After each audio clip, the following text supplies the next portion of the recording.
Welcome to Do Prophecy Season Finale Personal Breakdown Part 1.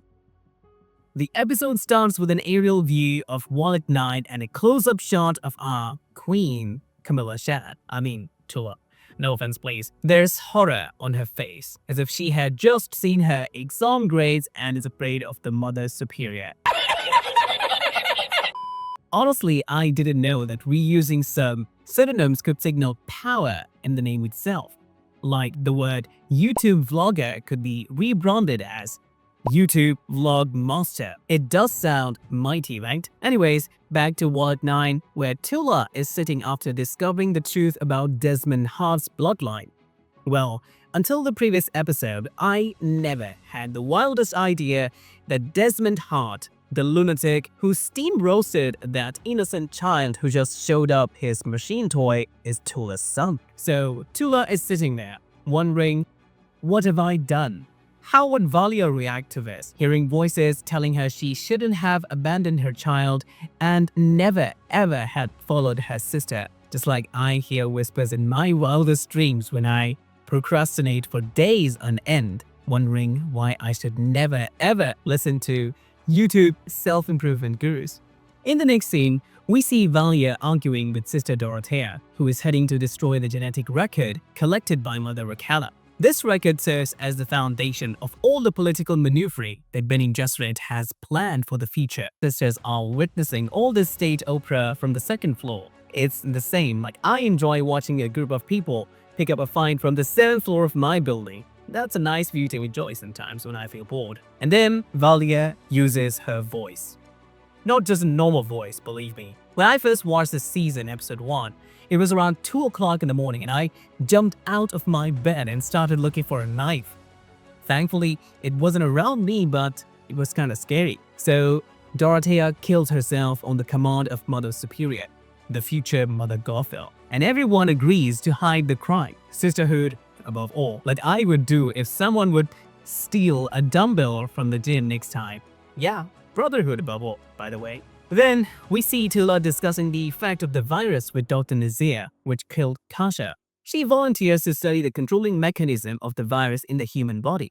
Although it's a suicide mission, yet she decides to do it. Well, if you gave me $1 million to volunteer for Elon Musk's Neuralink brain chip technology, I might consider it. It would be a win-win for me, but I'll never ever volunteer for a quick roast recipe for the afterlife. Never. I'm not gonna do that. Would you volunteer for a self-roasting experiment? Let me know in the comments. I'll be judging you. Then we see that she struggles with the virus. The virus is slowly cooking her from the inside at a precise temperature of 325 degrees Fahrenheit. Like the COVID-19 has roasted my entire medical career. Just like my professors used to advise me to focus and recover the losses from the 3 long years of COVID time. It's never going to recover. It's gone.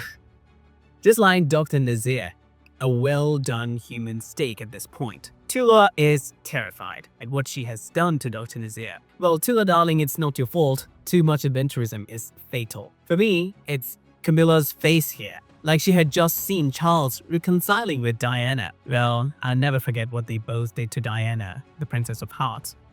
If you are a Die fan, do let me know in the comments. In the next scene, we see our rebel Romeo tied up and levitating in the air, puking blood. And Mr. Hart is squatting there, chewing cashews. Well, are they really cashews or something else, have you noticed? Or some other alien food found on planet Salusa Secundus? If I ever get the chance to grow and eat food on another planet, I'll thank Elon Musk, the president of the US who never was. You know what I mean. Well, then Desmond Hart asked him to join forces and destroy the sisterhood, with which he has some deep-rooted mommy issues from the very beginning. And he rejects the offer, expressing his hatred for him. And back to the wall and sell you miserable Atreides, he said. I guess he's a great-great-great-grandfather of Timothy Chalamet, Paul Atreides. That was just a wild guess. Now, let's get back to the power politics of women, which are mostly driven by emotions. Our princess is in the cell. letting her coach-turned lover free and wishing him to make out with him again. That's when her mom, the Queen of the Imperium, arrives and arrests her for treason.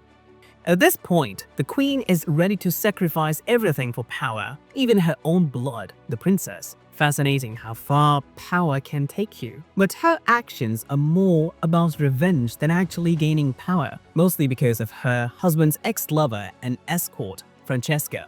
We all know how humiliated she felt in the previous episode when the king nominated her stepson as the commander of the fleet instead of her daughter, who's a rightful heir to the throne. But here, we see her becoming even more vindictive and power-hungry.